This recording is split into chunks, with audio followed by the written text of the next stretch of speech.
오늘은 신약성경 마태복음 1장 23절입니다. 신약성경 2쪽입니다. 마태복음 1장 23절 말씀입니다. 마태복음 1장 23절 말씀 우리 함께 봉독하도록 하겠습니다.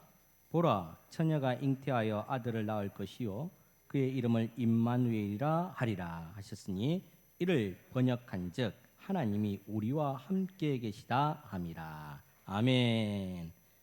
오늘은 이 오후 예배 시간에 예수님의 이름에 대해서 한번 살펴보고자 합니다. 예수님의 이름, 즉 하나님 여호와의 이름 하면은 수없이 많습니다. 수없이 많이 있는데 그 하나님의 속성에 따라서 이름의 변화 가지수가 다 달라진다는 겁니다. 그런데 이 예수님 또한 예수님 이름 이 세 글자 안에 담겨 있는 뜻이 엄청나게 많다라는 겁니다. 오늘 성경을 통해서 몇 가지 한번 살펴보고자 합니다. 먼저 이 예수님 이 호칭에 관해서 한번 살펴볼 때에 디모데전서 2장 3절에 보면 구주라는 단어가 나옵니다. 구주라는 이 뜻이 무엇인가? 사역적인 의미로 불리어졌다라고 보시면 됩니다. 인간이 하나님께서 창조하셔서 아주 참 하나님과 예쁘게 살 수가 있었음에도 불구하고 죄를 범하여서 하나님과 떨어지게 되고 비참한 가운데로 내려가게 된다는 겁니다. 이러한 비참한 가운데 내려갔을 때 이것을 속죄를 해줘야 된다는 거죠. 누군가 구해줘야 된다는 겁니다. 그래서 이 죄를 용서해주고 데리고 와야 된다는 거죠. 이러한 의미로서 죄에서 자유함을 얻는다 할 때 구주라고 합니다. 구주. 나를 죄에서 자유함을 주셨다 할 때 구주라는 호칭을 사용한다는 겁니다. 그래서 이 구주라는 것은 예수님의 아주 근본적인 사역, 죄에서 인간을 구원하기 위한 사역을 담고 있다라고 할 수 있습니다.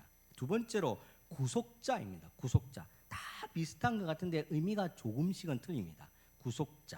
구속자라는 것은 예수님께서 택한 백성을 구원하시는 방법을 말합니다. 예수님께서 택한 백성을 구원하는 방법.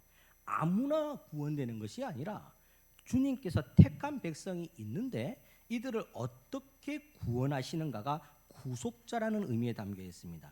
이 말은 구매하다라는 의미가 여기에 포함되어 있습니다. 구매라는 것은 사다 할 때 이 의미가 무엇인가 하면 내가 정당한 대가를 지불하고 사는 것을 말하는 겁니다. 구속자라는 의미가 내가 하나님께서 정당한 대가를 지불하고 우리를 구원해 주시는 것을 구속자라고 합니다.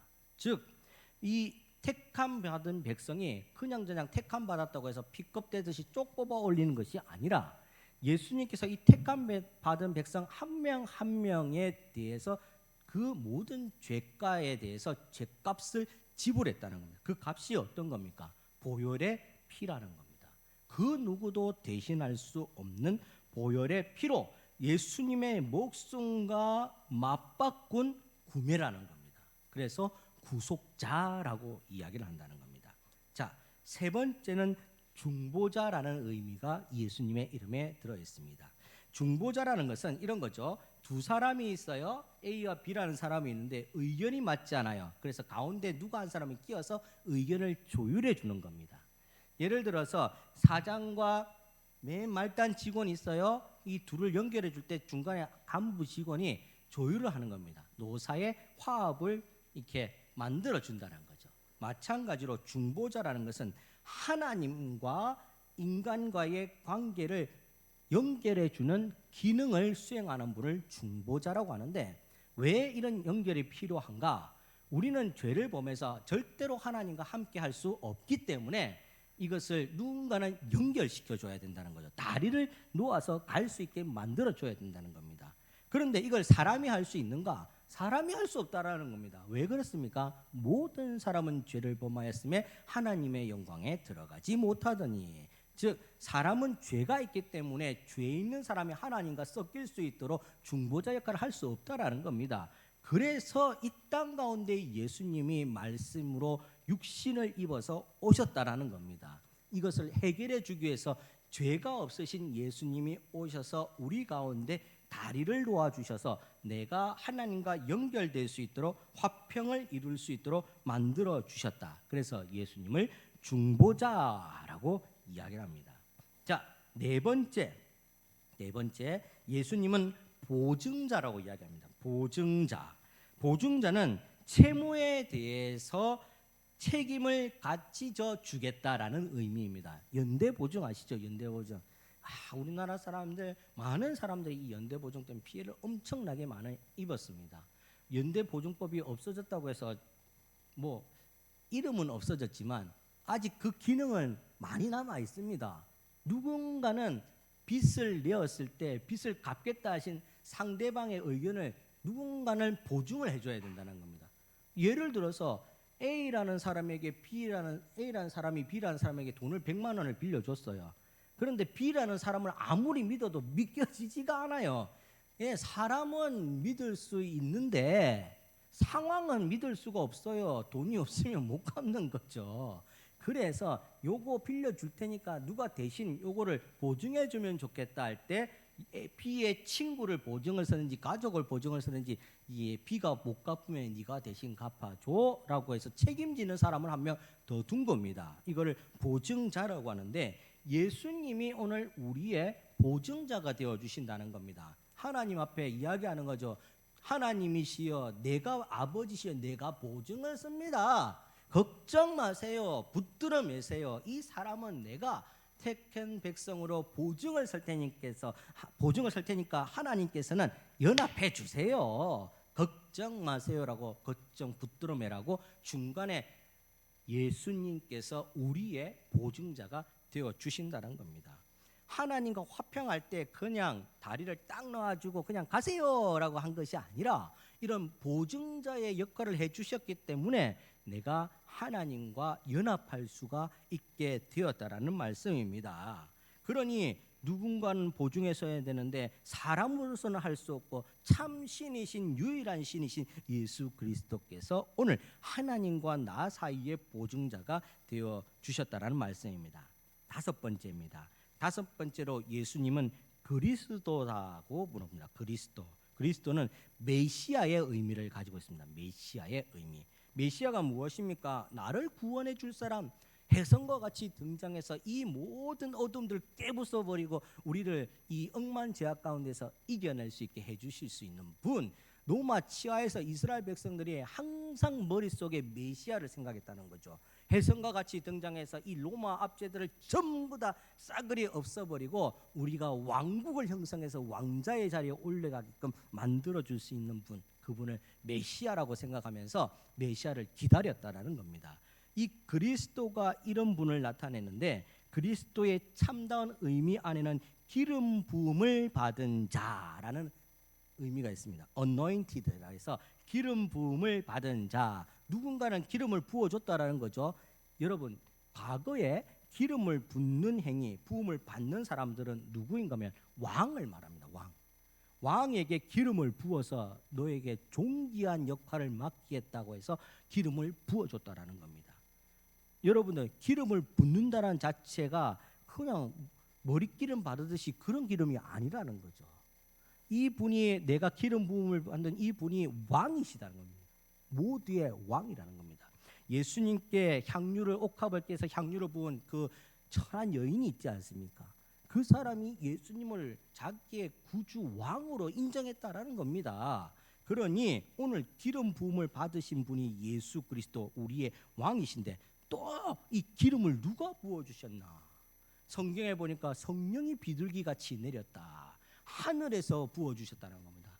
성부 하나님의 역사가 일어났다는 거죠. 그러니 성부 하나님으로부터 왕권을 받았다는 것은 바로 참신 유일하신 신 삼위 하나님이시다라는 말씀을 하는 겁니다. 그래서 예수 그리스도 할 때 이 그리스도라는 단어는 기름 부음을 받은 자, 바로 왕 같은 제사장의 역할을 감당하는 거룩한 분이시다라는 겁니다. 또 기름을 또 누구한테 부어주냐면 선지자 같은 사람한테 붓습니다. 선지자가 무엇입니까? 하나님의 말씀을 증거하는 사람을 선지자, 또는 예언자라고 하는데 하나님께서 말씀하신 바를 만방에 알려주는 역할을 한다라는 겁니다. 이 선지자에게 하나님의 거룩하신 기름을 붓는데 오늘 주님 그리스도께서 이 선지자의 역할도 감당하는 겁니다. 그러니 우리 주님은 우리를 위해서 십자가에 못 박히시는 대속죄를 거행하시는 대제사장의 역할을 감당하시며 또 우리를 통치하실 왕이시며 또 우리에게 하나님의 말씀을 대언해 주시는 선지자이시다. 그래서 이것을 가리켜서 예수님의 삼중임무라고 이야기를 합니다. 삼중임무. 예수님의 역할이 무엇입니까? 왕, 제사장, 선지자 역할을 하러 우리에게 오셨습니다. 그 외에도 예수님은 기름 부음을 받고 우리에게 병을 고쳐주는 신유의 역사를 또 거행하십니다. 또 예수님은 우리에게 복음 전파와 말씀을 가르쳐주는 교사의 역할도 하십니다. 이렇게 예수님은 우리에게 없어서는 안 된 그리스도, 참된 메시아, 우리 인생을 바꾸고 역사를 바꾸고 나라를 바꾸고 삶을 바꾸는 분, 바로 그리스도. 이 단어가 예수님이라는 의미에 포함되어 있다라는 것을 기억하시기 바랍니다. 사랑하는 여러분, 이상 5가지를 살펴보았습니다. 예수님의 역할, 어느 것 하나가 부족함이 없을 정도로 꼭 우리에게 필요한데 다른 것 다 까먹어도 성탄절을 맞이하는 이쯤에 꼭 하나는 기억해야 되는데 그것이 무엇인가? 예수님은 나를 위해 오신 분. 쉽게 말해서 예수님은 나를 위해 오신 분. 이렇게 꼭 고백하고 기억하시기를 축원합니다. 누구를 위해서 오신 분도 아니에요. 여러분들 우리를 위해서 오셨다 하면은 이 조금 노나먹기 하는 것 같잖아요. 예, 뭐 그런 건 아니겠지만 우리를 위해 오셨다면 조금 감동이 떨어지는데 실상은 나를 위해 오신 분이죠. 나를 위해. 오늘 저를 위해 오셨고 오늘 여러분 각 사람 한 사람을 위해서 오셨는데 이것을 다 합치니까 우리를 위해 오신 분이 되는 겁니다. 사랑하는 여러분, 예수님은 누구를 위해서 오신 분도 아니고 오늘 나를 위해서 오신 분이십니다. 나의 죄를 다 용서하시기 위해서 하나님께서 계획하신 대로 나를 이끌어 주시기 위해서 그래서 나를 세우시고 나를 건강하게 하시고 나를 인도하시며 내가 걸어가게 하시고 내가 살 수 있게 도와주신다는 겁니다. 그러니 여러분들 홀로 있어도 홀로 있는 게 아니고 나를 위해 오신 예수님께서 함께 있는 줄 믿으시기 바랍니다. 이런 거 있죠. 집에 혼자 있으면 불 꺼놓고 저녁에 잠시 잠깐 무서울 때도 있어요. 혼자 있으면 배포가 큰 남자라 할지라도 어두컴컴한 골목 혼자 갈 때 살짝 무서울 때도 있습니다. 무서울 때도 있습니다. 그런데 그 길을 나만 가느냐 나 혼자 가는 것이 아니라는 거죠. 오늘 예수님께서 동행하신다는 겁니다. 왜 그렇습니까? 예수님은 나를 위해서 오신 분이기 때문에 나와 동행하는 겁니다. 자, 이런 것도 있습니다. 이 군대에서 아프면은 진짜 서럽더라고요. 군대에 있을 때 아프면 이 더구나 이 고참이 아니라 쫄병일 때 아프면 진짜 서러워요. 아무도 챙겨주지 않고 어디 가서 말하기가 좀 걱정이 되고 겁이 나요. 말하면 꾀병 부린다 하고 또 한 대 턱 터질 것 같고 또 말할 수 있는데도 잘 없어요. 나보다 다 고참이니까. 그러면 잠시 잠깐 화장실에 쪼그리고 앉아서 끙끙 앓을 때도 있고 남몰래 혼자 훌쩍훌쩍 거릴 때도 아니 있겠습니까? 내 경험이라서 이렇게 쉽게 말하는 것 같은데 이럴 때가 있다라는 겁니다. 그런데 그때 나만 있는 것이 아니라 여호와 하나님께서 함께 하신다는 겁니다. 내가 물 가운데 지날 때로 물이 나를 침몰치 못하게 할 것이며 내가 불 가운데 지날 때에도 불꽃이 나를 사르지도 아니할 것이다. 너는 존귀한 나의 아들이다. 그래서 예수님은 나만을 위해 오셔서 나와 함께 하신다는 겁니다. 절대 그러면 안 되지만 옛날에 제가 몰래 살짝 이 라디오가 생겼어요. 군부대에서. 그래서 이 절대 틀면 안 되는데 너무 외롭고 힘들고 고참은 어디 간지 모르고 혼자 방송을 들을 때가 있습니다. 또 듣는데 극동방송 방송이 나오는데 이사야 43장 이 말씀이 나오는 거예요. 세상에 내가 제일 좋아하는 말씀이 이 방송을 타고 흘러나오는데 세상에 눈물이 혼자 금무서는데 하염없이 쏟아지면서 주님 진짜로 나와 함께 하시군요 라는 게 느껴지더라고요. 저는 군대 생활할 때 사실은 몸도 굉장히 좀 약했습니다. 군대 지금은 살도 찌고 뭐 건강하지만 굉장히 몸이 약했어요. 약했는데 군대에 가서 삼시세끼 잘 챙겨 먹고 규칙적인 생활하니까 아주 건강해지더라고요. 그런데 실제로 진짜 건강해지게 된 계기가 있는데 그것이 무엇인가 하면 내 심관이 편하니까 다 되더라고요. 사실은 풀 속에 들어가면 풀 알레르기도 있는 것 같고, 아니 근무서면 뱀이 지나가다니까 스룩스룩스룩스룩 뱀도 지나다니는 것 같고 혼자 걱정이 되는데, 심관이 편하니까 그 풀밭에 뱀 지나다니는 풀밭에도 누워 자시더라고요. 다 보니까 다 되더라니까요. 왜 그런가? 이사야 43장의 말씀처럼 주님께서 지극히 존귀하신 주님께서 나를 자녀 삼아 주시고 나와 함께 하셔서 나의 모든 길을 책임져 주신다니까 심관이 편해지더라는 겁니다. 사랑하는 여러분, 오늘 예수의 탄생은 나를 위해서 오셨다는 걸 꼭 기억하시기 바랍니다. 제가 나를 위해서 오셨다지만 여러분도 손을 한번 딱 펼쳐 보십시오. 펼쳐서 오른손으로 내 가슴을 딱 대며 뛰는 가슴에 대고 예수님은 나를 위해 오셨습니다. 아멘이시기 바랍니다. 예수님은 나를 위해 오셨습니다. 그 예수님께서 오늘 내 손을 잡고 일으켜 세워주시고 일어나 걸어라, 일어나 걸어라, 내가 새 힘을 주리니.